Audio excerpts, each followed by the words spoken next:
குரு வணக்கத்துடன் ஜம்புதாஸ் அடிகளாரின் உரை ஒன்றை இன்று பார்க்க போகிறோம். இக்காணொளி ஜம்புகுல வன்னிய சத்திரியர்களின் வாழ்வியலை பறைசாற்றக்கூடியதாக இருக்கும். நம் ஜம்புகுல வன்னிய சத்திரியர்கள் இயற்கையோடு இணைந்து வாழ்ந்த மக்கள். நாணத்தையும் விவசாயத்தையும் உயிரியல் வாழ்வையும் மூன்றையும் ஒன்றாக இணைத்து ஒரு சிறந்த வாழ்க்கை முறையை உருவாக்கி வாழ்ந்து வந்தோம்.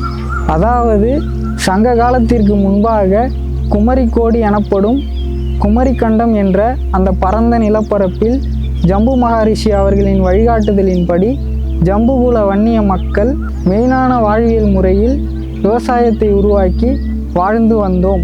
உயிரியல் வாழ்வை மேம்படுத்திட தத்துவ அறநெறி வாழ்வை வாழ்ந்த ஜம்புகுல வன்னிய மக்கள் இந்த முக்கிய 3 மரங்களை தேர்வு செய்து விவசாயத்தை மேம்படுத்தினர். முதன்மையாக வெண்ணாவல் மரம், இரண்டாவதாக வன்னி மரம், மூன்றாவதாக பனை மரம். ஜம்புகுல வன்னிய மக்கள் வெண்ணாவல் மரத்தை தாய் மரமாகவும், வன்னி மரத்தை தந்தை மரமாகவும், பனை மரத்தை நட்பு மரமாகவும் போற்றி வணங்கினர். இந்த மரங்கள் விவசாயத்திற்கு மட்டும் அல்லாமல் மனிதர்களின் அன்றாட வாழ்க்கைக்கும் உடல் நலத்திற்கும் சமூக ஒற்றுமைக்கும் பெரும் பங்காற்றியது. எனவே ஜம்புகுல வன்னியர்கள் விவசாயத்திற்கு மட்டும் பயன்படுத்தாமல் வாழ்வியலுக்கும் பயன்படுத்த வேண்டும். ஜெய் ஜம்புகுலம்.